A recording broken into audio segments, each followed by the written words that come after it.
మరి ఎందుకు రాజుని ప్రేమించినవు? నేను అడగగానే బ్యాలెన్స్ చేయిస్తాడు, నాకు పానీపూరి తినిపిస్తాడు, ఆటోలలో రోజు తిప్పుతాడు. నేను అడిగానని చెప్పి బిట్లు చూడ్డం ఆపేశాడు. ఏమన్నా పిచ్చిగిన లేసిందా నీకు? రాజు అందరు మగవాళ్ళ లెక్క కాదు మేడం. దేవుడా, ఆ ట్రైలర్లోనే నీ జీవితం అంతా నేను ట్రావెల్ చేసినట్టు అనిపించింది నాకు. ఒంటి మీద సున్ని లేకుండా కాలు బయట పెట్టాలి, నీ సంగతి అయినట్టేనే. చాలా టాక్సిక్ రిలేషన్షిప్లో ఉన్నట్టు అనిపించింది నాకు. నువ్వు మన గురించి ఊరంతా టామ్ టామ్ అయిందంట. టాటో అయితే లవ్ చేయవానే పెళ్లి చేసుకోవడానికే కదా. ఏమనుకోరంటే ఒక మాట చెప్తా, ఇట్లనే కాళ్ళు ఒత్తుతారు, స్టార్టింగ్ పడ్డాక పీక నొక్కుతారు. మీ ఆయనతో మీరు ఎప్పుడు గొడవలు పడలేదా? ఇక్కడ టాపిక్ నాది కాదు.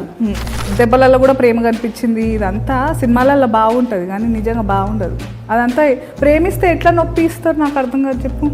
నొప్పిద్దామని అనుకోలేదు. నేను కొడితే కూడా నేను చంపితే కూడా ప్రేమ చూస్తున్నారని కదా నెత్తికెక్కుతారు వీళ్ళంతా. లేదు మేడం, మరి నేను కొడతా కదా రాజుని అదే ప్రేమతో. నువ్వు కూడా కొట్టినావా? ఇద్దరి మధ్యలో నలిగిపోయి నీ ఇష్టమేందో మర్చిపోయి బతుకుతున్నట్టు అనిపించింది. నీకంటూ ఒక ఇష్టం ఇష్టం అనేది ఉండద్దా? నిజంగా నాకు ఇష్టం ఉంటుందా మేడం? నాకు ఉండాలనే అంటున్నా నేను. మీరు రాంబాయి ప్లేస్లో ఉంటే ఏం చేస్తారు మేడం? నేను కూడా మస్తు దెబ్బలు తిన్నా. సిటీలో నీలాంటి ముద్దుగుండే పిల్లల్ని, ఇంత పద్ధతిగా ఉండే వాళ్ళని మస్తు మంది చూస్తారు. అప్పుడు తప్పు వాళ్ళదవుతుందా నీదవుతుందా? అమ్మాయిని ఎప్పుడు వస్తువులాగే చూస్తున్నారు, అప్పుడు ఇప్పుడు ఎప్పుడు. కండ్లు ఏమన్నా కాకులు ఎత్తుకెళ్ళినాయా? చున్నీ నా ప్రేమ వేసుకోకపోతే ఎక్కడ నువ్వు దూరం దక్కదు. అవుతావా? బుర్రుందా? వాడు నా మంచి కోసం చెప్పిండు మేడం. నీ మంచి నీ బట్టలలో ఉందా?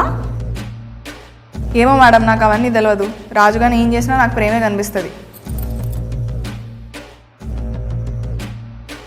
సో ఏదేమైనా ఎన్ని అష్ట కష్టాలు పడి మొత్తం కింద మీద పడి మీరిద్దరైతే పెళ్లి చేసుకుంటున్నారు. మంచి జరిగిందా చెడు జరిగిందా నేను చెప్పలేను, కానీ మీరైతే షేక్ అవుతారు మేడం.